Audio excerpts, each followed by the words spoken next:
Hello friends, welcome to my channel. வாங்க வீடியோக்குள்ளே போகலாம். ஹே ஃப்ரெண்ட்ஸ், இன்றைக்கி நாம் சப்பாத்தி போடலாம். அதுக்கு மாவு ரெடி பண்ணி வச்சுருக்கேன். இங்கே பாருங்கள், ரொம்ப சாஃப்டாக இருக்குது. நம்ம இப்போ சப்பாத்தி போடலாம். நல்லா நான் மாவு பிசைஞ்சு வச்சு ஒரு 2 hours ஆகுது. நல்லா சாஃப்டாக ஆகிடுச்சு. இப்போ நாம் சின்ன சின்னதாக உருண்டை பண்ணிவிட்டு நாம் சப்பாத்தி போடலாம். இந்த மாதிரி உருண்டையாக எடுத்து வச்சுருக்கேன் நான். அதை இந்த மாதிரி பண்ணி வச்சுட்டு கொஞ்சம் கார்ன்ஃப்ளவர் மாவு தொட்டுக்கோங்க. தொட்டுட்டு நல்லா 2 பக்கமும் இப்படி வச்சுக்கோங்க. வச்சுட்டு இதை 2ஆக மடிச்சுக்கோங்க. அப்புறம் இதை 2ஆக மடிச்சுக்கோங்க. இந்த மாதிரி மடிச்சுட்டு நீங்கள் போட்டிங்கன்னா உங்களுக்கு லேயர் லேயராக சப்பாத்தி வரும். ரொம்ப சாஃப்டாக வரும். அதனால் இந்த மாதிரி நல்லா தேய்ச்சிக்கோங்க. ரொம்ப மொத்தமாகவும் இல்லாமல் ரொம்ப சன்னமாகவும் இல்லாமல் நீங்கள் சப்பாத்தி மாவை இந்த மாதிரி தேய்ச்சிக்கோங்க. தேய்ச்சிட்டு நம்ம தோசைக்கல்லில் போட்டு எடுக்கும்போது நமக்கு அது நல்லா உப்பி வரும். மாவு பிசையும் போது நல்லா பிசைஞ்சு அழுத்தி பிசைங்க. அப்போ தான் ரொம்ப சாஃப்டாக இருக்கும். நம்ம ஏனோ தானோன்ட்டு பண்ணணும்னா சப்பாத்தி ஹார்டாக தான் இருக்கும்.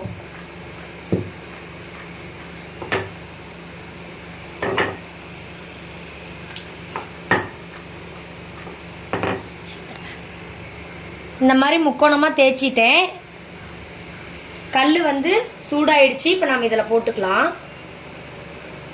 போட்டு உடனே நம்ம திருப்பி போடக்கூடாது. ஒரு 2 செகண்ட் விடுங்க. விட்டதுக்கு அப்புறம் தான் நாம் திருப்பி போடணும். இப்போ நம்ம இதை திருப்பி போட்டுக்கலாம். போட்டுட்டு லைட்டாக எண்ணெய் விட்டுக்கோங்க.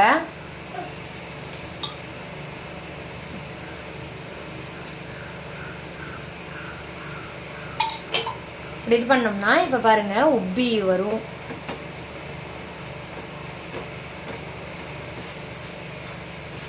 இங்கே பாருங்க, இவ்வளோ சாஃப்டாக இருக்காது.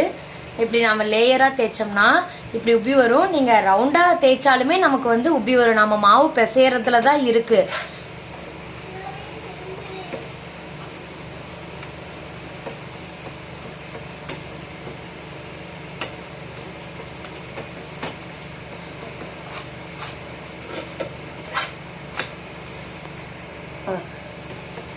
இந்த சப்பாத்தி ரெடி ஆயிடுச்சு. இப்போ நம்ம இதே மாதிரி எல்லாமே நம்ம போட்டு எடுத்துக்கலாம்.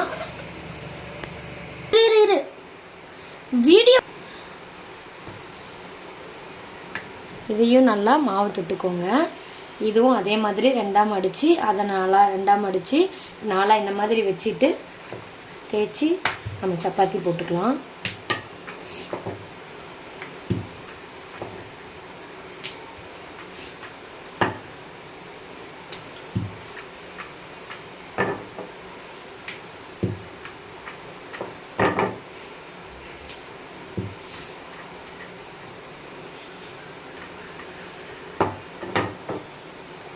நல்லா தேய்ச்சாச்சு.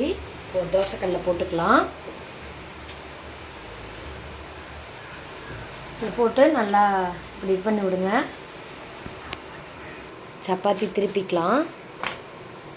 இங்கே பாருங்க உப்பி வருது. எண்ணெய் லைட்டாக விட்டுக்கோங்க.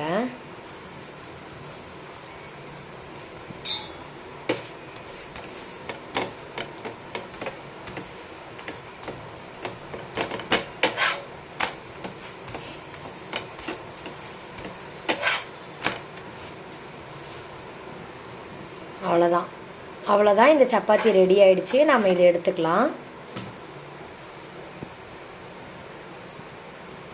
அடுத்த மாவு ரெடி பண்ணி வச்சுருக்கேன். தேய்ச்சி வச்சுட்டேன். அதையும் போட்டுக்கலாம். அதே மாதிரி ஒரு சப்பாத்தியாக நம்ம போட்டு எடுத்துக்கலாம். எல்லா சப்பாத்தியுமே நல்லா உப்பி வருது.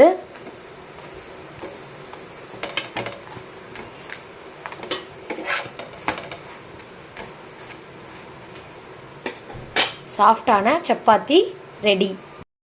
தேங்க்ஸ் ஃபார் வாட்சிங். வீடியோ பிடிச்சிருந்தா லைக் பண்ணுங்கள், கமெண்ட் பண்ணுங்கள், ஷேர் பண்ணுங்கள், மறக்காமல் சப்ஸ்கிரைப் பண்ணுங்கள். Thank you friends.